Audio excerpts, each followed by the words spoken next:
네, 안녕하세요. 반갑습니다. 빅데이터 전문가 과정을 맡게 된 박길식 강사입니다. 일단 이렇게 여러분들을 만나 뵙게 돼서 너무 반갑고요.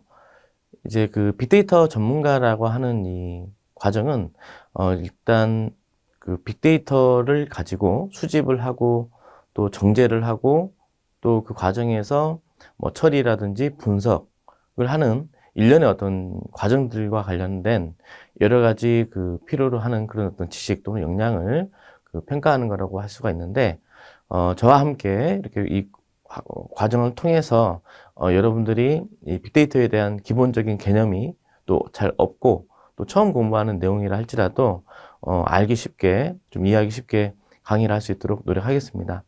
그래서 마지막 강의까지 열심히 잘 들어두시면 이 빅데이터에 관련된 여러 가지 처리 기법이라든지 분석과 관련된 내용들을 이해하실 수 있을 겁니다. 그래서 조금 어려운 부분도 조금 있을 수는 있지만 최대한 쉽게 할 수 있도록 노력을 하겠습니다. 그리고 중간에 이제 우리 그 실습을 하는 부분들도 있는데, 이 실습과 관련된 내용들도 함께 여러분들이 반드시 실습을 병행을 하셔야 됩니다. 그렇게 해서 여러 가지 이렇게 분석이라든지 또 데이터 처리하는 그런 기법들에 대해서 학습을 해볼 예정입니다. 자, 그러면 첫 번째 강의를 시작을 하겠습니다. 먼저 데이터와 정보라는 그 용어에 대해서 알아보도록 하겠는데요. 네, 먼저 데이터에 대해서 알아보도록 하겠는데요. 그 데이터라고 하는 것은 이제 현실 세계에서 발생된 그 어떤 관찰값이나 수집된 값 그대로를 의미합니다. 그러니까 이 데이터에 대한 의미를 정확하게 좀 이해를 하고 계셔야 되는데, 이 데이터라고 하는 것은 그 수집된 그대로이다 보니까 아직 처리가 안 된 상태를 말하죠. 예를 들어 만약에 우리가 어떤 시험을 봤다라고 해볼까요? 시험을 봤다면 시험 점수가 있을 텐데, 이 시험 점수라고 하는 것은 아직 가공되지 않은, 즉 처리되지 않은 원시 그대로의 것이라고 할 수가 있을 겁니다. 그러면 이런 시험 점수가 일단 주어지면은 그걸 이제 여러 가지 연산을 통해서 총점을 낸다라든지 또는 평균을 구한다라든지 또는 석차를 구할 수도 있죠. 이제 이런 것들은 이제 처리되어진 결과물이라고 볼 수가 있으니까 정보라고 할 수가 있는 것이죠.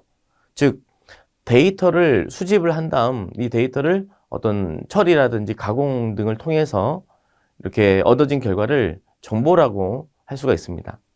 그래서 요즘에 보면은 이렇게 데이터하고 정보에 대한 용어를 구분하지 않고 이렇게 쓰는 경우를 덜어 볼 수가 있는데, 좀 구분해서 정확하게 써야 되겠죠. 그래서 여러분들께서 이렇게 이해하시면 될 것 같습니다. 가공 전에 어떤 그대로의 어떤 그 사실이라든지 값은 데이터라고 한다. 그리고 가공을 한, 즉 처리를 한 데이터를 정보라고 한다. 이렇게 개념을 잡고 계시면 될 것 같습니다. 자, 그러면 가공되지 않은 데이터를 보면은 방금 말씀드렸던 것처럼 뭐 시험 점수도 해당할 거고요. 뭐 지역별 인구수, 이것도 마찬가지로 가공되지 않은 데이터라고 할 수가 있겠죠. 그러면 지역별 인구수 같은 경우에는 이제 가공 처리를 할 때는 뭐 가령 연령별로 나눈다라든지 또 지역별로 나눈다라든지 또는 뭐 직업별로 나눈다라든지 이렇게 여러 가지 어떤 방법으로 데이터를 나누기도 하고, 또 나뉘어진 데이터를 합치기도 하고, 또 나뉘인 데이터에 대한 각각에 대한 데이터에 대해서 분석을 한다라든지 뭐 이렇게 뭐 비율을 조사한다라든지 등등 여러 가지 다양한 어떤 분석 또는 분류 작업 등을 해낼 수가 있을 것입니다. 이 결과물을 우리는 정보라고 할 수가 있는 것이죠. 설문조사 결과도 마찬가지입니다. 설문조사를 한 이 그 응답자의 입장에서 보면은 자기가 이렇게 자신이 이렇게 선택을 한 여러 가지 항목들이 있을 텐데, 이 항목들의 값 그대로가 이제 데이터라고 할 수가 있는 것이고, 이런 설문조사 결과들을 이제 모으게 되면은 이제 여러 가지 어떤 통계라든지 이런 어떤 여러 가지 분석 기법 등을 통해서 다양한 어떤 분석 결과를 또 얻어낼 수가 있을 것입니다. 이런 것들은 정보라고 할 수가 있는 것이죠. 또 포스 시스템 같은 경우에도 마찬가지인데, 만약에 우리가 거래를 했단 말이에요. 거래를 했다면 그 거래 내역이 있을 텐데, 그 내역 자체는 일단 데이터라고 할 수가 있는 것이죠. 그런데 이제 이런 것들을 모아가지고 일별 뭐 매출액에 대한 합계를 낸다라든지 또 월별, 연도별 또는 연도별 어떤 이런 매출액에 대한 비교, 또 월별 비교, 계절별로 비교 이런 것들을 통해서 여러 가지 분석을 또 해낼 수도 있겠죠. 그래서 이 데이터를 결국 가공 처리를 한 결과물이 정보다라고 이렇게 이해를 하고 계시면 될 것 같습니다. 그래서 여기 밑에 정보가 또 이렇게 나와 있는데 평균 점수, 또 지역별, 인구의 변동 추이, 또 매출량의 변동 추이 이런 것들은 전부 다 정보라고 할 수가 있는 것이죠. 즉 데이터를 이제 가공 처리를 한 결과물이라고 할 수가 있는 것이죠. 그러면 이런 추이 같은 것들은 어떻게 해서 우리가 알 수가 있느냐? 이제 여러 가지 방법들이 있죠. 뭐 대표적으로 회귀 분석, 즉 회귀 모델을 통해서 예측을 할 수도 있습니다. 즉 추이를 여러분들이 분석해낼 수가 있죠. 아니면 딥러닝이라는 분야로 가게 되면은 LSTM 또는 RNN, 그러니까 RNN이나 LSTM이나 사실 같은 건데 물론 개념은 좀 다르지만 아무튼 이러한 어떤 딥러닝 여러 가지 모델을 통해서 미래를 예측할 수 있습니다. 그래서 이 LSTM 기반으로 이런 어떤 그 변동 추이 모델을 만들어서 앞으로 어떻게 될 것이다. 이런 것들을 예상을 해볼 수 있죠. 자, 정보라고 하는 것은 또한 새로운 정보를 생성하기 위한 데이터로 또 사용이 되어질 수도 있습니다. 자, 과거에는 문자나 숫자 형태로 데이터가 주로 이제 사용이 되어졌는데, 최근에는 이미지라든지 또 소셜미디어의 텍스트와 같이 정형화되어지지 않은 그런 어떤 데이터도 자주 사용이 되어진다라는 특징이 있겠습니다. 여기서 이제 정형화라고 하는 용어는요, 일단 데이터가 어떤 그 형식을 갖춘 상태로 이렇게 저장이 되어져 있는 또는 저장되어지는 형태를, 저장되어지는 것을 말하는 건데, 예를 들어, 여러분들이 만약에 어떤 엑셀 같은 걸 이용해서 문서를 만든다라고 생각을 해보죠. 자, 그러면 가령 뭐 4번이 있고, 이름이 있고, 뭐 주소가 있고, 영업 어떤 부서가 있고, 뭐 근속연수라든지 등등등등 사원에 대한 다양한 정보들이 만약에 저장이 되어져 있다라고 가정을 해보죠. 그리고 이러한 저장되어진 문서의 형식은 엑셀이라든지 또는 뭐 CSV와 같은 다양한 어떤 형식으로 저장이 되어져 있을 것입니다. 이렇게 뭔가 체계화된 방법으로 저장되어져 있는 데이터를 우리는 정형화 데이터라고 얘기합니다. 정형 데이터라고 얘기를 하죠. 반면에 이러한 어떤 데이터가 구분 없이 그냥 여러분들이 일반적으로 뭐 신문 기사처럼 그냥 일반적인 어떤 텍스트 원시 그대로의 것이라든지 뭐 수치도 마찬가지로 이렇게 그냥 우리 실생 안에서 발생되어지는 일반적인 이런 데이터들 또 음성이라든지 이런 것들도 한번 생각을 해보시면은 영상 같은 것도 생각해 보시면은 정형화되어져 있지 않죠. 그래서 이렇게 정형화되어져 있지 않은 비정형 데이터들 이런 것들이 요 근래에는 많이 등장을 하게 됩니다. 그래서 이 데이터를 처리할 때 정형 데이터에 대한 처리가 과거에는 중요했는데 지금은 오히려 비정형 데이터를 처리할 수 있는 능력도 상당히 중요합니다. 자, 데이터의 생성에 대해서 그 다음에 알아보겠는데요. 자, 컴퓨터 일단 사용이 보편화되기 전에는 사람들은 이제 수작업으로 데이터를 이제 생성을 하였습니다. 오늘날에는 데이터 생성이 이제 자동으로 이루어지고 있는 추세죠. 대표적으로 뭐 숫자라든지 이미지와 같은 것들이 해당하겠는데요. 이렇게 자동으로 데이터가 생성이 되어지도록 하는 가장 큰 기술 중에 하나, 그러면 이제 센서를 이용한 여러 가지 센싱 기술들이 있겠습니다. 보통 여러분들 인터넷 of Thing이라고 해서 IoT라고 하는 용어를 들어본 적 있으실 거예요. 이 Thing이라고 하는 것은 일단 여러 가지가 될 수가 있는데 예를 들어 스마트라는 단어로 수식이 되는 여러 가지 용어들이 있죠. 스마트 홈이라는 것도 있고요. 스마트 팩토리라고 하는 것도 있고요. 스마트 팜이라는 것도 있고요. 아마 신문이라든지 이런 데서 아마 본 적 있으실 겁니다. 그 스마트 홈이라고 하는 것은 뭡니까? 가정에 있는 여러 가지 댁내에 있는 기기들, 가전기기들, TV, 냉장고, 뭐 에어컨, 뭐 세탁기 등등 할 것 없이 가전기기들이 인터넷에 연결이 되어져 있는 것이죠. 그래서 가전기기에 대한 접근을 외부에서도 그 댁내에 있는 거주자는 할 수가 있고 원격에서 제어를 할 수가 있도록 하는 그런 어떤 기술이 되겠습니다. 그러면 이 IoT 기반의 스마트 홈 환경에서는요, 매일매일 실시간으로 수많은 데이터들이 발생이 되어질 것입니다. 이 가전기기들끼리의 어떤 통신을 하는 과정에서 발생되는 데이터도 있을 것이고, 또 가전기기 자체적으로 동작하는 과정에서 발생되는 데이터도 있을 것이고, 또 외부에 나가 있는 댁내의 거주자가 이 어떤 가전기기에 연결을 해서 여러 가지 행위들을 또 수행을 하게 되겠죠. 그럼 이것도 역시 마찬가지로 데이터로 쌓이게 될 것이다. 그러면 이런 데이터라고 하는 것은 결국 어디서 만들어진 거죠? 바로 센서가 되겠죠, 센서. 자, 또한 이 스마트 팩토리도 마찬가지고 스마트 팜도 마찬가지인데, 예를 들어서 스마트 팜 같은 경우에 한번 생각을 해볼까요? 어떤 비닐하우스가 있습니다. 그리고 비닐하우스에 과거에는 우리 사람이 들어가서 직접 재배를 했었는데, 지금은 이제 여러 가지 자동화 기술로 인해서 실시간으로 자체적으로 인공지능 기반으로 가령 뭐 이렇게 온도를 조절한다라든지, 또는 그 문을 이렇게 개방을 또는 폐쇄를 하도록 한다라든지, 뭐 일사량을 적절하게 조절한다라든지, 이산화탄소량이 적정하게 유지가 될 수 있도록 한다라든지, 이와 같은 것들을 과거에는 어떤 사람의 경험에 의해서 이렇게 수동으로 설정을 했는데, 최근에는 이제 직접 이렇게 하는 게 아니라 이제 사람은 관리만 하고 실질적으로 이제 운영은 AI 기반으로 이렇게 운영을 하게 되죠. 이런 것들이 바로 스마트팜 환경입니다. 그래서 스마트팜 환경의 목표는 결국 그 생산성을 최대화하는 데 있거든요. 그래서 아무래도 농가의 어떤 여러 가지 이윤을 최대화하기 위한 목적으로 이렇게 스마트팜 기술이 활용이 되고 있는데, 이것도 역시 마찬가지로 센서와 통신 기술이 기반이 되어져서 매일매일 발생이 되어지는 것이죠. 이와 같이 스마트 관련 여러 가지 환경에서 어마어마한 데이터들이 현재도 많이 쌓이고 있습니다. 이러한 데이터들은 형식이 있을 수도 있고 없는 데이터일 수도 있는데, 대체로 형식이 있는 데이터들입니다.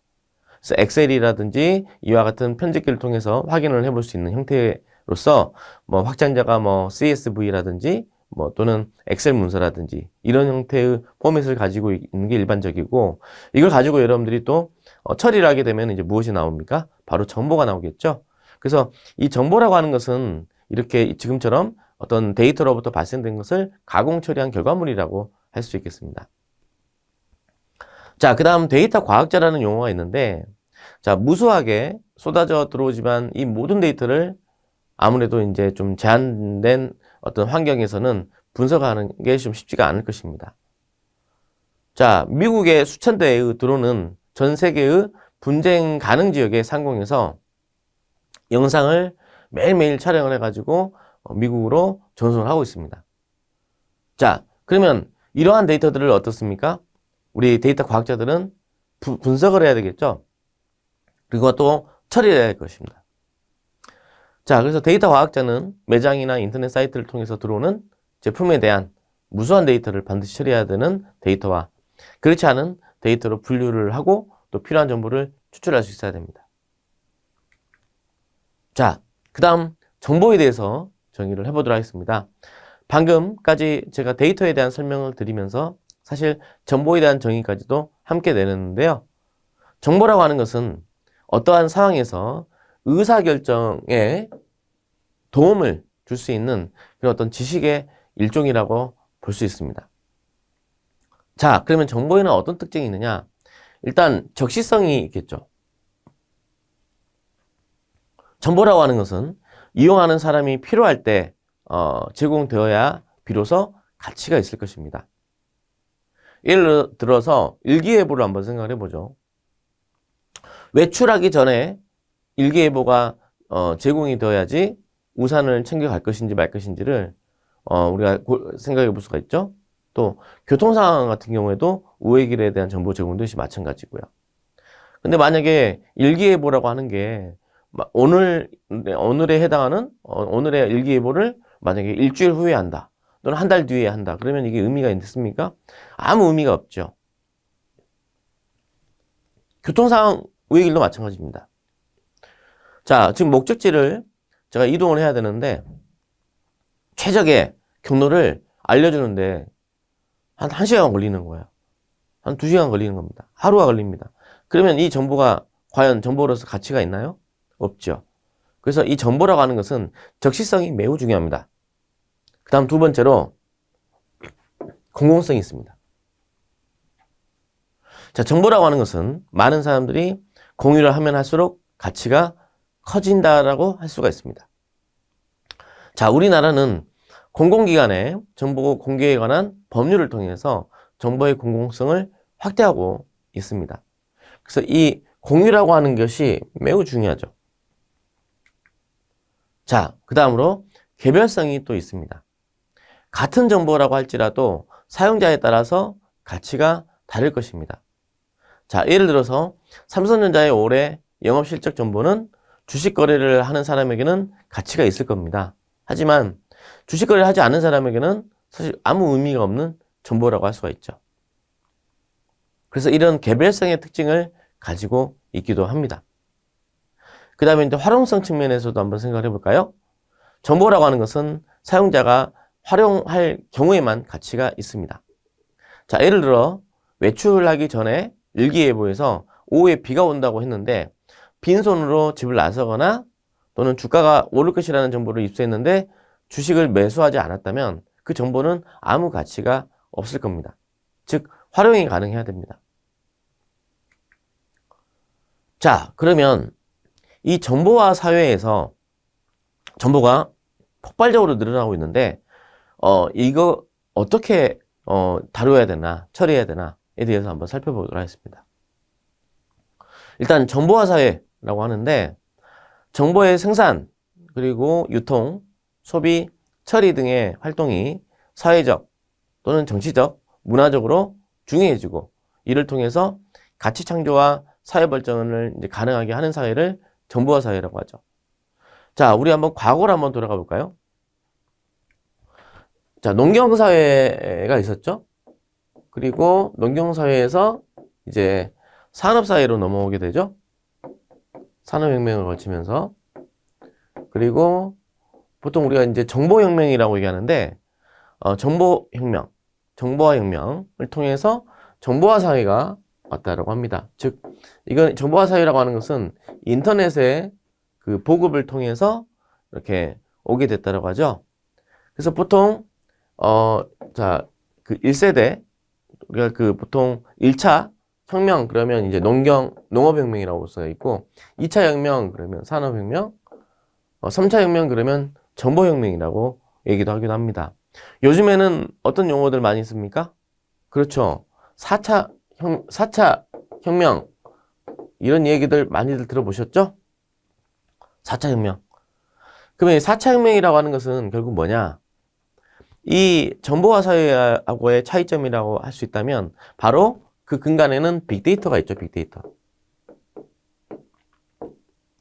자, 지금 이 시간에도 수많은 데이터가 인터넷을 통해서 데이터가 생산이 되고 그 데이터가 유통이 되고 있습니다.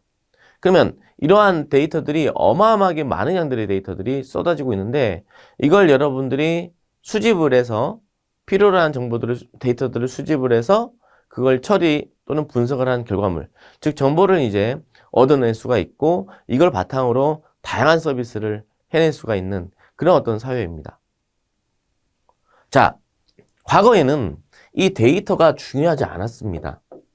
그리고 데이터를 가지고 크게 활용한다기보다는 데이터 자체, 즉 주어진 데이터 자체에 대해서 해석하려고 하는데 이렇게 집중을 했었죠. 예를 들어서 과거에 어떤 우리 학교의 학생들에 대한 성적을 가지고 한번 생각을 해볼게요. 자, 1번부터 가령 50번까지 학생들이 있는데 이 학생들에 대한 성적을 그날 그 시험 볼 때마다 성적을 내가지고 이 학생이 점수가 올랐는지 떨어졌는지 그 전 시험에 비해서 이런 것들을 선생님이 직접 분석해서 학생들을 지도를 했었죠. 자, 그런데 선생님이 사실 한계가 있는 게 50명까지는 이렇게 어떻게 힘들지만 커버를 했단 말이에요.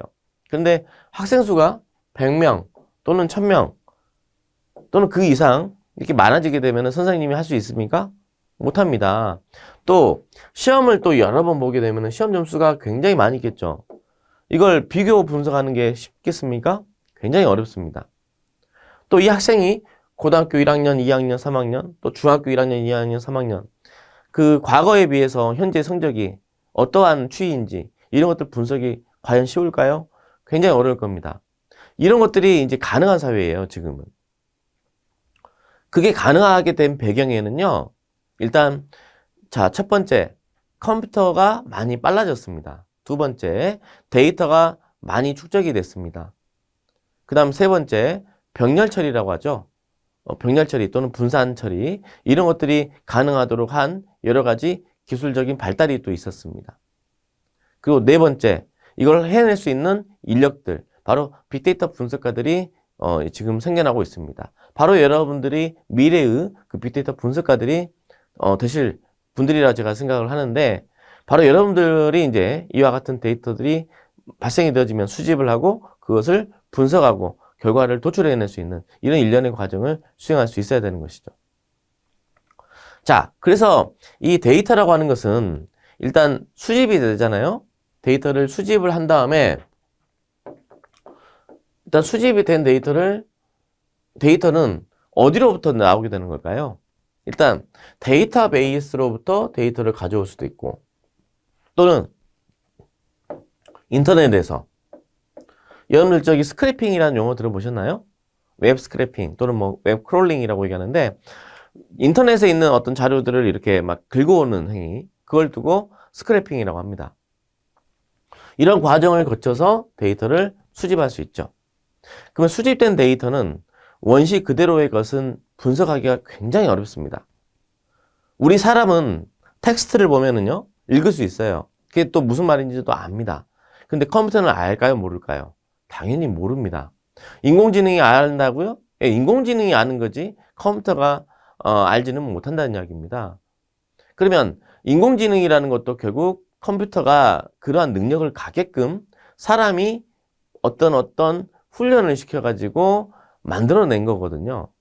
결국에는 이 인공지능이라는 것도 컴퓨터가 스스로 그 지능을 갖게 되는 게 아니라 사람이 일단 기본적으로 훈련을 시켰기 때문에 이 지능을 갖게 되는 것이에요. 그래서 이 수집한 데이터를 이 컴퓨터가 인공지능을 가질 수 있도록 학습을 시키기 전에 뭘 해야 되냐면, 수집된 데이터 중에서도 좀 중요한 정보도 있고, 중요한 데이터도 있고, 중요하지 않은 데이터도 있겠죠. 또 필요한 것도 있고, 필요하지 않은 것도 있을 거예요. 그래서 이런 것들을 버릴 건 버리고, 취할 건 취하는 그런 어떤 선별 작업을 해야 될 겁니다. 이걸 우리가 데이터 정제라고 하죠. 그래서 일반적으로 데이터를 먼저 정제를 해요. 수집을 한 다음에. 그래서 우리가 분석이라든지 이런 목적에 맞추어서 정제를 합니다. 그럼 정제를 하고 나면은 이 주어진 데이터 중에서 불필요한 부분들은 다 제거가 되고요. 필요로 하는 부분만 남아있게 되죠. 자, 그런 다음에 이제 정제된 걸 가지고 이제 여러분들이 여러 가지 분석 기법들을 이용해서 분석을 하게 됩니다. 예를 들어 회귀 분석을 할 수도 있고, 또는 상관 분석을 해낼 수도 있고요. 여러 가지 분석 방법들이 있죠. 그럼 이제 분석의 결과로, 내가 분석을 해보니까 국어를 공부를 잘하는 사람들이 영어도 잘하더라. 이 두 개의 과목에 대한 점수들은 서로 양의 상관관계가 있더라. 수학을 잘하는 사람들이 과학도 대체로 잘하는 경향이 있더라. 이런 것들이 바로 분석 결과로서 얻어내진 것이라고 할 수가 있죠. 다시 말하면 상관 분석에 해당하는 것들인데, 아무튼 이런 것들이 전부 다 분석에 해당한다라고 보시면 되겠습니다. 자, 분석이 끝났잖아요. 분석 결과가 나오겠죠. 그걸 이제 어떻게 합니까? 시각적으로 이렇게 나타내가지고 시각화를 해보는 거죠. 그러면 이제 이 변수들 사이의 관계라든지, 또 변수가 가지고 있는 값에 대한 의미라든지 이런 것들을 분석한 결과들을 시각적으로 나타내서 더 이해하기 쉽게 표현해낼 수 있을 것입니다. 자, 그러면 여기서 이제 끝나는 게 아니고요. 여기서 이제 더 나아가서 그 다음에 할 수 있는 게 뭐가 있느냐. 이제 이제 여기까지가 일반적인 우리가 빅데이터 분석 과정에서 수행하는 작업들이 되겠고, 여기서 좀 더 나아가면은요, 이제 빅데이터 분석가의 영역에서 조금 더 나아가서 인공지능 영역으로 들어가게 되면은 머신러닝이라든지 딥러닝이라는 그런 어떤 여러 가지 그 알고리즘들을 이용을 해서 이런 데이터들에 대한 여러 가지 패턴, 이런 것들을 이제 발견해내는 어떤 그런 과정들을 수행하게 됩니다. 그래서 여러 가지 머신러닝 알고리즘 기반으로 이 데이터들을 가지고 분류를 해낸다라든지 또는 딥러닝 기반으로 미래를 예측을 해서 어떤 결과물을 또 도출해낸다라든지 이런 작업들을 해낼 수가 있죠. 그래서 실제 그 우리 실무에서 데이터 분석가의 어떤 역량이라고 할까요? 또는 데이터 분석가가 갖춰야 될 소양이라고도 할 수 있을 것 같은데, 역량을 어디까지가 데이터 분석가가 가져야 되느냐, 뭐 이런 얘기들을 종종 하기도 하는데요. 일단 기본적으로는 이 데이터 분석 시각화, 이런 부분까지를 말하는데, 더 나아가 머신러닝과 딥러닝까지도 아울러서 데이터 분석가의 역할이라고도 얘기를 합니다. 이 데이터 분석까지는 우리가 이제 초보 입장에서는 좀 공부를 할 만한데요. 머신러닝이나 딥러닝 쪽은 공부를 사실은 좀 많이 해야 됩니다. 그래서 여러분들 아마 뉴스 같은 데서 들어보셨겠지만 이 인공지능 대학원 들어보셨죠? 그 인공지능만 공부하는 대학원이 따로 있을 정도예요. 그 정도로 머신러닝이라든지 딥러닝과 관련된 다양한 어떤 연구 시도들이 있고 또 그 알고리즘들이 있습니다. 이런 것들을 통해서 미래 예측 또는 분류하는 것들, 이런 모델들을 만들어낼 수가 있습니다. 결국 4차 혁명이라고 하는 것은 이러한 인공지능 기술, 머신러닝이라든지 딥러닝, 그리고 또 빅데이터 기술, 이런 것들이 기반이 되어져서 그 토대 위에서 여러 가지 다른 산업들과 융합을 통해서 나오게 된 혁명이라고 할 수 있습니다. 예를 들어 농업 같은 경우에도 아까 말씀드렸다시피 작물에 대한 어떤 작물에 대한 재배를 하는 데 있어서 그 생산량을 극대화하기 위해서 어떤 노력을 해야 되는지, 이것을 과거에 어떤 사람의 경험에 의존하는 게 아니라 이 데이터 분석에 대한 결과를 바탕으로 그대로 진행을 해보는 거죠. 또 텍스트, 특히 여러 가지 분야들이 있을 텐데, 예를 들어서 뭐 변호사 쪽 업무를 한번 생각을 해볼게요. 법률 쪽에서는요, 변호사들이 과거에 어떤 대법원의 판례들을 참고를 해가지고 이렇게 여러 가지 어떤 소송이라든지 이런 것들을 대리를 하게 되는데, 근데 이 텍스트가 굉장히 많습니다.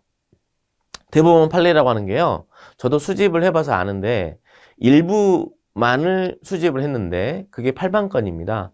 1955년부터 현재까지 이 시점까지에 대한 데이터를 제가 수집을 직접 해봤거든요.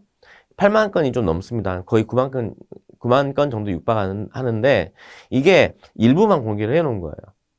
이걸 우리 변호사님들이 아주 똑똑한 분들이, 다 똑똑한 분들이지만 이분들이 좀 자기가 원하는 그런 판례들을 쉽게 찾아낼 수 있을까요? 쉽지가 않습니다.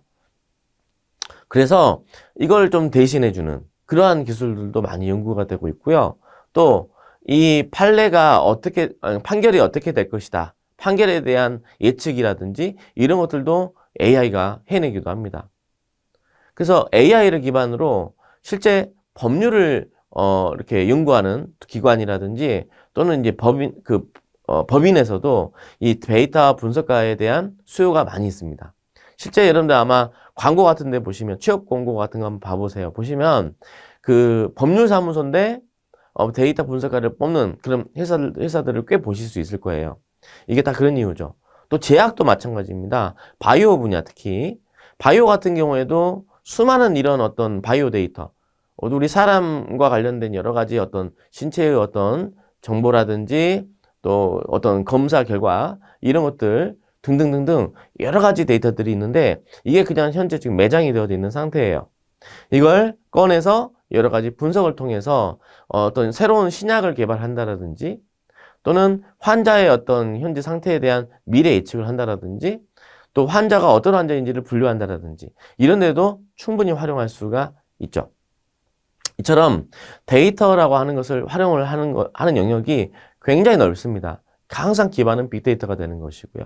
그래서 이 4차 산업혁명이라고 하는 것은 결국 그 근간이 되는 이 빅데이터와 그 토대 위에 이러한 다양한 다른 산업 분야들이 함께 융합을 해서 더 발전되어 나아간다라고 이해하시면 좋을 것 같습니다. 자, 그래서 이렇게 데이터의 양이 지금도 굉장히 늘어나고 있는데요. 이런 어떤 추세에 있겠습니다. 자, 정보와 지식인데, 정보는 이제 지식으로 발전이 되어질 수가 있죠. 그리고 지식은 또 가치 창출로 이어지기도 하고요. 그래서 정보의 이제 진화 단계라고도 할 수 있는데, 데이터가 정보가 되고, 또 정보가 지식으로 발전을 하고, 최종적으로는 지혜가 되는 이런 어떤 과정이 있죠. 이걸 우리가 DIKW 피라미드라고 얘기하는데, 이렇게 올라가게 됩니다. 네, 이번 시간에는 데이터에 대한 개념에 대해서 알아봤고요.